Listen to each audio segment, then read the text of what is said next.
June 1990.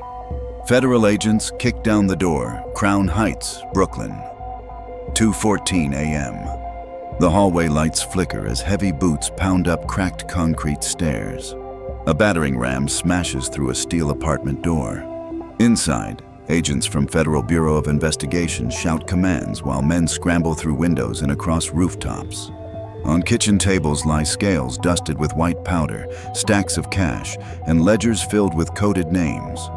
17 arrests in one night, 15 illegal weapons seized, 6 buildings taken over by the government. But the man they wanted most, the one who built the empire, was gone.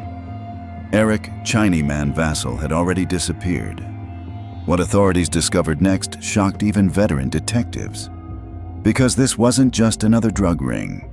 It was an international criminal network, allegedly worth over $100 million, stretching from Kingston to Brooklyn to Dallas. And at its center stood a soft-spoken man from a violent gully who had quietly become one of the most powerful Jamaican drug lords of the 1980s. But this was only the beginning. The origins.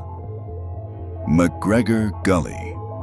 Long before the raids, before the millions, before the killings, Eric Vassell grew up in McGregor Gully in East Kingston, a place shaped by poverty, political tribalism, and gang warfare. In communities like these, survival often meant choosing alliances. Political parties were tied to neighborhood gangs. Gunmen enforced loyalty. Elections could turn deadly. Young Vassell watched it all. He started small, allegedly selling marijuana on corners, learning who paid, who talked, who stayed silent. But what he understood early was something many street hustlers never grasped. Control wasn't about one deal. It was about systems. And America was the system he wanted. The Rise. Brooklyn's hidden king. In the late 1970s, Vassell arrived in New York City. He settled in Crown Heights, a neighborhood already struggling with crime and poverty. At first, he moved quietly.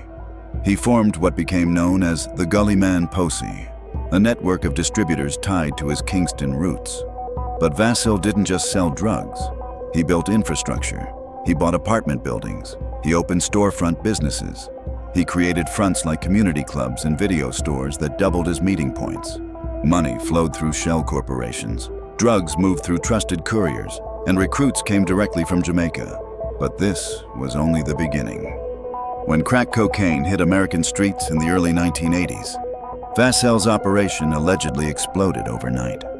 Investigators later estimated the crew generated over $100 million in 5 years, and the man behind it earned a new nickname: Jamaica's El Chapo. The organization. How the empire worked. The Gully Man Posse allegedly operated like a corporation. Recruitment started in McGregor Gully and nearby communities. Trusted young men were flown to New York or Texas. They were given apartments, work, and protection. Loyalty was enforced through family ties and fear. Territory was tightly controlled. Dealers paid a percentage of profits to Vassell's network. Anyone selling without permission risked retaliation. Money moved through businesses, real estate purchases, and underground banks.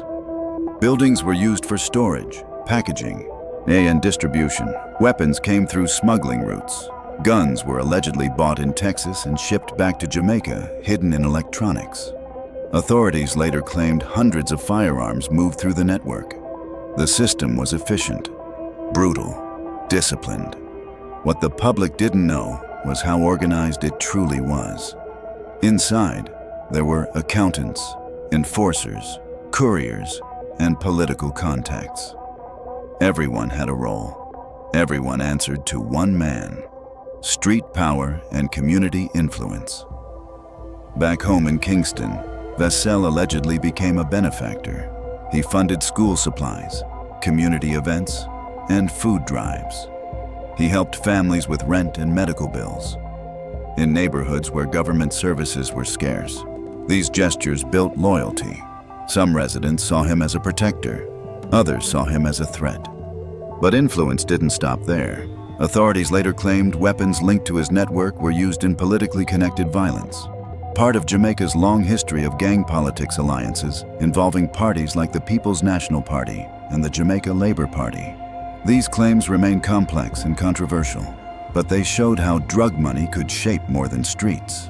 It could influence elections, loyalty, and fear. And Vassell allegedly understood that power better than most. Violence behind the fortune. The empire wasn't peaceful.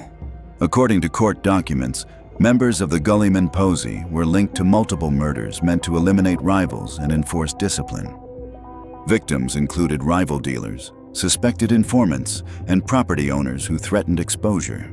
And the executions allegedly took place in hallways of buildings controlled by the organization. Others happened hundreds of miles away in Dallas. What authorities discovered next shocked even seasoned agents. Vassell's crew allegedly operated a torture site nicknamed the White House, where enemies were interrogated and killed. These claims surfaced during federal trials, supported by witnesses and evidence. But like many cases from that era, full details remain locked in court records and testimony. Still, one thing was clear: fear was part of the business model. The turning point: expansion and paranoia. By the late 1980s, Vassell expanded into Texas, turning Dallas into a distribution hub. Couriers drove drugs south, returned with cash and weapons. Rental car fleets were allegedly used to hide operations. Women were recruited as transporters. Dealers paid franchise-style fees. The network grew faster than law enforcement expected. But expansion brought problems. Rival gangs challenged territory. Informants surfaced. Money disputes caused tension. Inside the organization, paranoia grew. And outside, investigators were watching. The law enforcement response federal agency spent years building a racketeering case. The indictment named 18 people.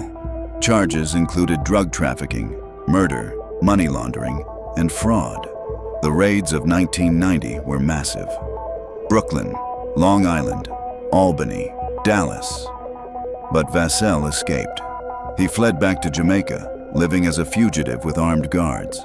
Authorities claimed he continued living lavishly, protected by loyalists. But the net was closing. In 1994, Jamaican police arrested him after an alleged tip-off. He fought extradition for 3 years. Then in 1997, he was sent to the United States. Facing overwhelming evidence, Vassell pleaded guilty. He received a sentence of 30 to 36 years in federal prison. The empire was over, but its shadow remained. The fall of the inner circle. After the conviction, the Gullyman Posy collapsed. Some members cooperated with investigators. Others were killed in gang disputes. Some vanished. One trusted associate reportedly died by suicide in prison rather than testify. Others were shot in revenge attacks years later. It was a familiar ending for criminal empires. Loyalty dissolving under pressure, silence breaking in courtrooms, fear turning inward. But this was only the beginning of the aftermath. Aftermath, the legacy of fear. In Kingston, the neighborhoods Vassell helped still struggled with poverty and violence. The guns that flowed through networks like his didn't disappear overnight. In Brooklyn and Dallas, communities carried scars from the crack epidemic: addiction, broken families, lost generations. Law enforcement called Vassell one of the biggest Jamaican drug traffickers of his era. Some residents remembered charity and protection. Others remembered funerals. The truth sits somewhere in between. A man from McGregor Gully built an empire allegedly worth millions. He created jobs for criminals, fear for rivals, and influence that reached politics and police investigations alike. But in the end, his empire ended where most do, in a courtroom behind bars, far from the streets he once controlled. The question that remains: Eric Chiney Man Vassell didn't just build a drug network. He built a system that showed how poverty, politics, and opportunity can merge into something deadly. Because in places where legitimate power is scarce, illegal power often takes its place. And the question isn't just how one man built an empire, it's how many others are waiting to do the same. If this investigation opened your eyes to the hidden networks behind stories like this, subscribe now so you don't miss our next deep dive into Jamaican gangs and global crime syndicates. Comment below with the case you want uncovered next. Share this video so more people understand how these systems really work. Because every time these stories are told, silence loses power, and truth gets one step closer to the light.